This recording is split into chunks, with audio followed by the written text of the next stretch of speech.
Good morning বন্ধুরা, welcome back to my channel সঙ্গীতার ভালোবাসার ঘরকন্যা।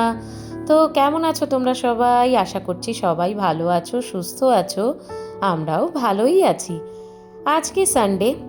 সানডে একটু দেরি করেই উঠি, যেহেতু সারা সপ্তাহ তো সেভাবে করে দেরি করে উঠি না, সকাল সকাল উঠে পড়ি।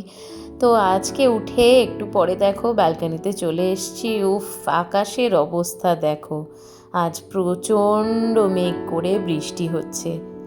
এইদিকে হাজব্যান্ড গেছিল বাজার, এই যে সে আজ নিয়ে এসছে চিংড়ি মাছ। মেয়ের আবদার হয়েছে আজকে চিংড়ির রেসিপি খাবে। আর এইদিকে দেখো জল খাবারের জন্য একটু ধোকলা নিয়ে এসছে। চলো খেয়ে নিই, তারপরে রান্নায় লাগবো। আজকে বানাবো একটু মুগ ডাল। প্রথমেই আমি মুগ ডালটা একটু ড্রাই রোস্ট করে নিচ্ছি, তারপরে ধুয়ে এটাকে সেদ্ধ বসাবো, টমেটো দিয়ে সেদ্ধ বসাবো। তারপরে মুগ ডালটা আজকে একটু অন্যভাবে করব। এর মধ্যে আমি আজকে লেবু পাতা দিয়ে করব।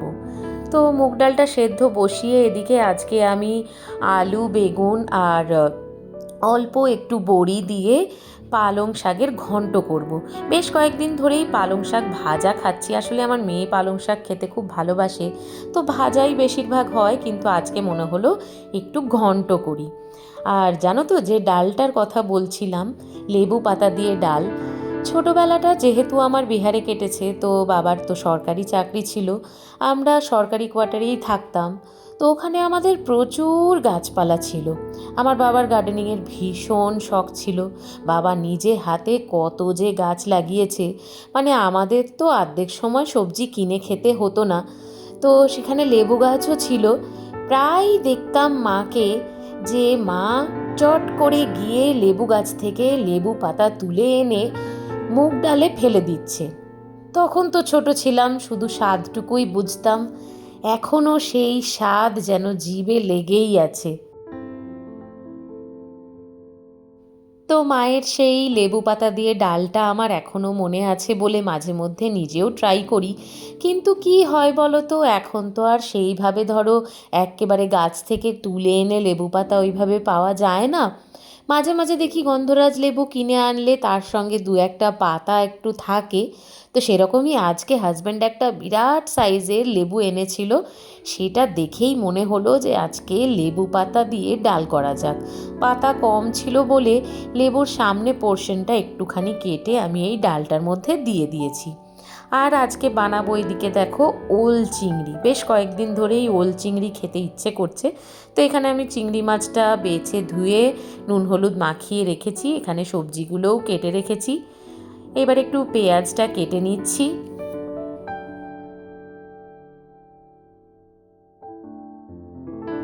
এই চিংড়ি মাছ বাছাটা কিন্তু একটা বেশ কঠিন বিষয়। এই যে এই চিংড়ি মাছটা দেখছো, এটা বাছতে কিন্তু আমার প্রায় 15 থেকে 20 মিনিটেরও বেশিই লেগেছে, কম তো নয়ই।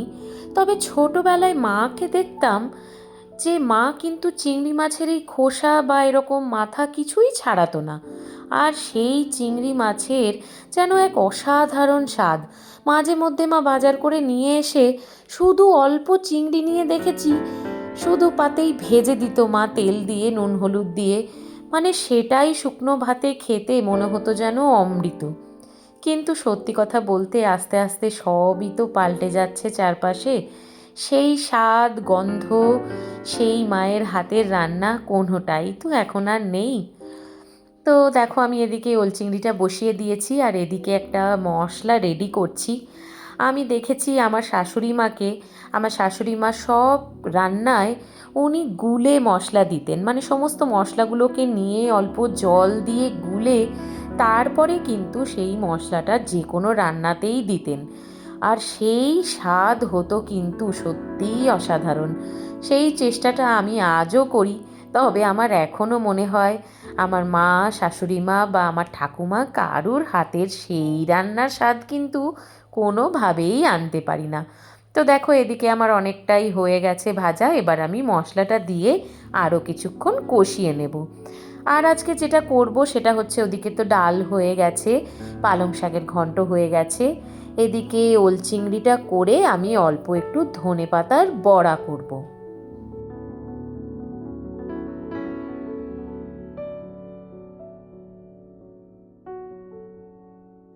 রান্না করতে করতে আরেকটা ব্যাপার খুব মনে পড়লো জানো।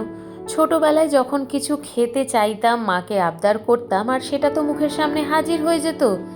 এখন বুঝি যে কতটা কঠিন ছিল মায়ের কাজটা।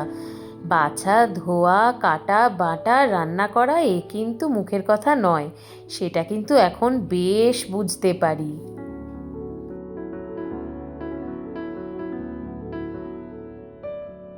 তো এদিকে আমার ওল চিংড়ি রেডি হয়ে গেছে, একটু গরম মশলা দিয়ে দিচ্ছি। ব্যাস, এবার ধনেপাতার বড়াটা ভাজলেই আমার লাঞ্চ রেডি।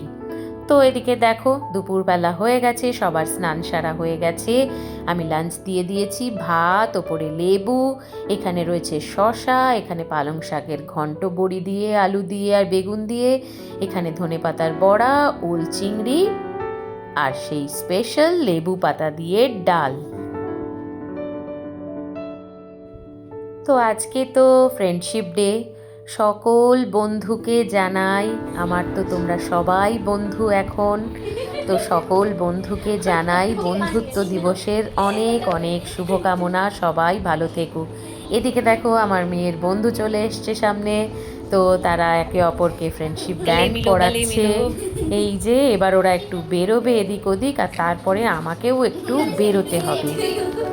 তো সন্ধেবেলা আমরা একটু বেরিয়ে পড়েছি সবাই, মেয়ে বন্ধুদের ফ্রেন্ডশিপ ব্যান্ড পরিয়ে এসেছে। আসলে আমার হাজব্যান্ড কালকে একটু আমার বাপের বাড়ি যাবে, তো সেই কারণেই একটু মা বাবার জন্যে অল্প একটু কেনাকাটা বাকি ছিল, সেইগুলো করতেই চলে এসছিলাম।